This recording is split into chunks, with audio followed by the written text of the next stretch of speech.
जय हिंद साथियों, कैसे हैं आप सब। उम्मीद करता हूं अच्छे होंगे। स्वागत है आपका अपने यूट्यूब चैनल दीपक जी के ट्रिक में। मैं आपके लिए लाया हूं बहुत ही महत्वपूर्ण प्रश्न जो कि मैंने अपने हाथों से खुद लिखा है इसको। चलिए शुरू करते हैं। अगर आप चैनल पर नए हैं तो चैनल को सब्सक्राइब कर लीजिएगा, लाइक करिएगा, कमेंट जरूर करिएगा। चलिए शुरू करते हैं और देखते हैं अब तक की सबसे असफल योजना कौन थी। वेरी इंपॉर्टेंट क्वेश्चन है। अब तक की सबसे असफल योजना कौन थी? तो आपका राइट आंसर हो जाएगा तृतीय योजना। चलिए अगला क्वेश्चन करते हैं। ऐसी कौन सी योजना है जो 4 वर्ष में ही समाप्त हो गई? ऐसी कौन सी योजना थी जो 4 वर्ष में समाप्त हो गई थी? आपका राइट आंसर हो जाएगा पांचवी। इंदिरा गांधी ने गरीबी हटाओ का नारा दिया था। इंदिरा गांधी ने गरीबी हटाओ का नारा दिया था। तो आप देख सकते हैं पांचवी पंचवर्षीय योजना में, पांचवी पंचवर्षीय योजना में इंदिरा गांधी जी ने गरीबी हटाओ का नारा दिया था। आगे देखते हैं। नाबार्ड की स्थापना कब हुई थी? वेरी इंपॉर्टेंट क्वेश्चन दोस्तों, बार बार एग्जाम में पूछा जाता है। नाबार्ड की स्थापना कब हुई थी? तो छठी योजना में 1980 से 1985 में। आगे देखते हैं क्वेश्चन। राष्ट्रीय ग्रामीण योजना, राष्ट्रीय ग्रामीण रोजगार गारंटी अधिनियम नरेगा की शुरुआत कब और किसने की थी? ये भी वेरी इंपॉर्टेंट क्वेश्चन है। राष्ट्रीय ग्रामीण योजना रोजगार गारंटी अधिनियम नरेगा की शुरुआत कब और किसने की थी? तो आपका राइट आंसर हो जाएगा 2 फरवरी 2006, प्रधानमंत्री मनमोहन सिंह जी ने। आप देख सकते हैं कि 2 फरवरी 2006 को इसे लागू किया गया था। और किसके माध्यम से लागू किया गया था? प्रधानमंत्री मनमोहन सिंह जी के द्वारा।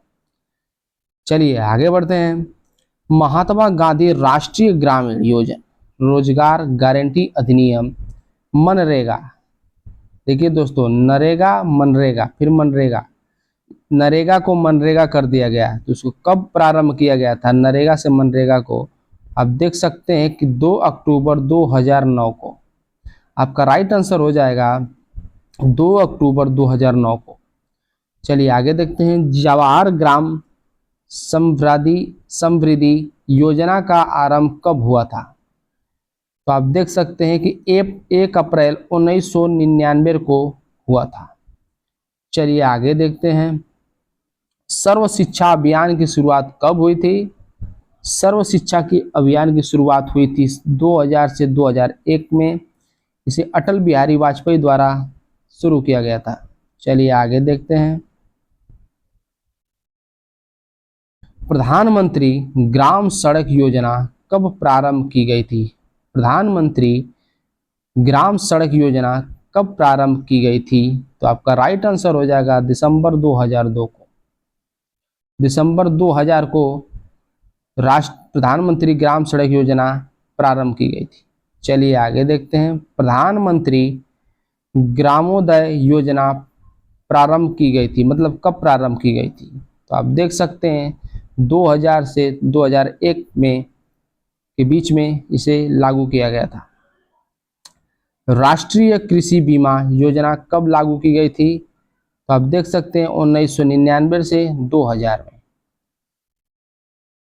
आगे बढ़ते हैं। भारत में सबसे पहले चकबंदी कानून कब लागू की गई थी? वेरी इंपॉर्टेंट क्वेश्चन है।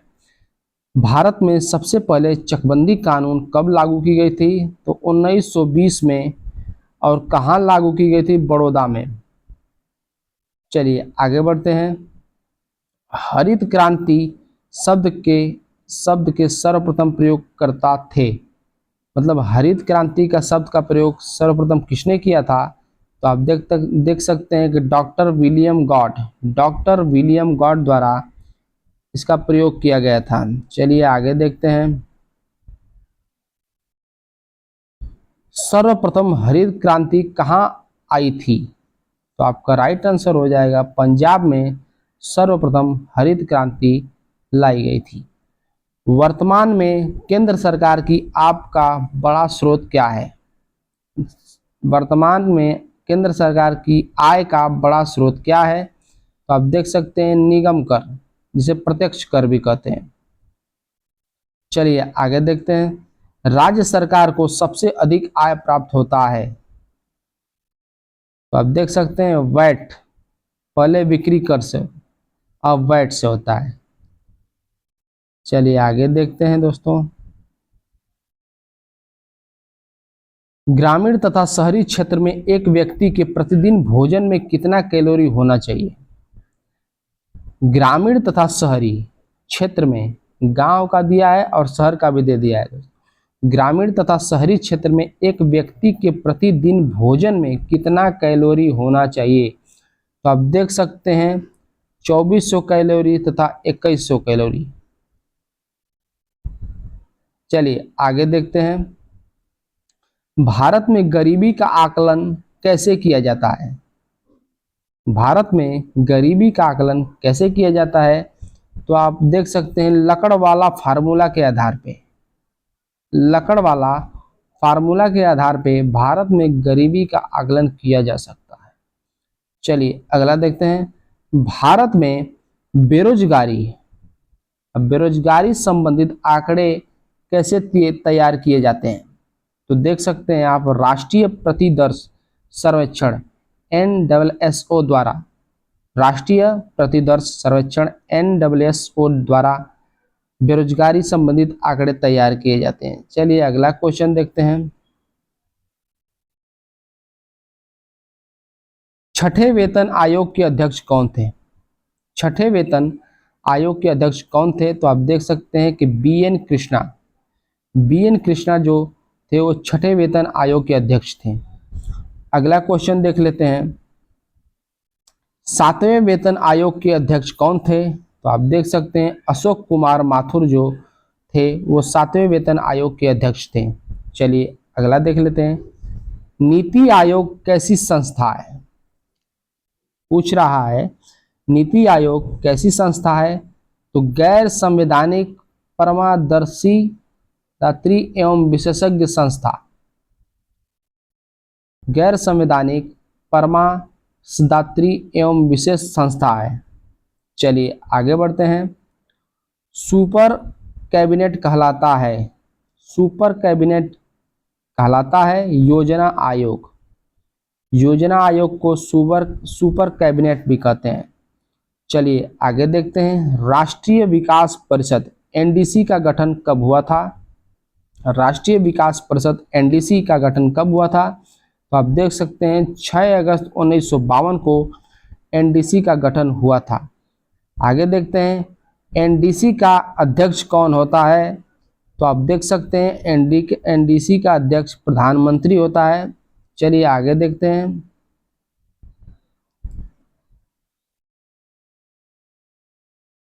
NDC कैसी संस्था है? पूछ रहा है NDC कैसी संस्था है? तो गैर संवैधानिक संस्था है। चलिए आगे देखते हैं। भारत में पंचवर्षीय योजना प्रेरित है, मतलब भारत में पंचवर्षीय योजना प्रेरित है, तो आप देख सकते हैं रूस से, भारत में पंचवर्षीय योजना रूस से प्रेरित है।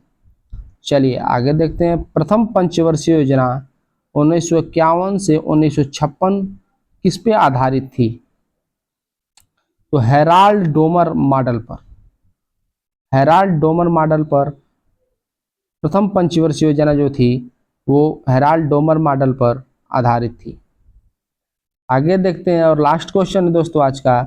द्वितीय पंचवर्षीय योजना 1956-1961 किस पे आधारित थी? तो आप देख सकते हैं PC महालनोबिस के मॉडल पर, PC महालनोबिस के मॉडल पे द्वितीय पंचवर्षीय योजना आधारित थी। चलिए दोस्तों, आपको वीडियो अच्छा लगे तो लाइक करिएगा, सब्सक्राइब करिएगा। धन्यवाद दोस्तों।